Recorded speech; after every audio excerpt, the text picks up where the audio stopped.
Kenya's political temperature just got hotter, and this time the fire isn't from the usual suspects. It's a face-off between the country's second-in-command, Deputy President Rigathi Gachagua, and the newly appointed military boss, General Charles Kahariri. Yes, you heard that right. The civilian-military line is being tested, and the public is watching closely. General Charles Kahariri, who only recently took over as the Chief of Defense Forces, made headlines when he weighed in on the rising political heat in Kenya. Specifically, he addressed the growing Ruto Must Go chants and protests that have started surfacing across different parts of the country.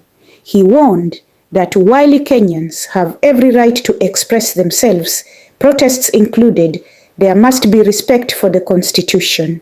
His remarks, though measured, sent ripples across the political scene. Watu wanaamua kwamba tumechoka na hii serikali na mulichagua wenyewe. Alafu mnasema must go. That must go must be done according to the Constitution. But not everyone took those words lightly. Deputy President Rigathi Gachagua, never one to mince his words, hit back during a church event in Naivasha. In front of clergy, congregants, and cameras, he directed a sharp message to General Kahariri. The military is a respected organization. It's trusted by Kenyans because it has remained professional since independence. General, do not involve yourself in politics. That is not your job. The military's role is to protect Kenya from external threats, not to interfere in political matters or get involved in the affairs of President Ruto. A strong warning, wrapped in concern, but also clearly political in nature. What's the big deal? Why this matters? Now let's break this down. Kenya's military has long held a reputation of professionalism and neutrality, even during tense political moments.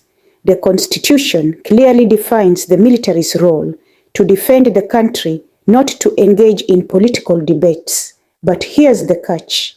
General Kahariri didn't exactly campaign or criticize the government. He simply responded to public unrest and reminded people to protest within legal limits. So, was that political or just doing his duty? Gachagua seems to think it's a step too far, and that's why this moment is so significant. It's not just a disagreement, it's a test of boundaries, roles, and Kenya's delicate balance of power between civilians and the military. Kenyans on social media are split. Some agree with Gachagua, believing that the military should stay completely out of anything that smells like politics. Others argue that Kahariri's words were reasonable and that security forces can't stay silent when political tensions are rising. Let's be real. Both leaders may have a point. General Kahariri must walk a fine line, being firm without appearing political. On the other hand, Gachagua's job is to defend the government's image, and any external comment, even subtle, can feel like a threat. But here's the thing. Respecting institutions means respecting their limits. The military should not speak like politicians, and politicians should not pull the military into political crossfire.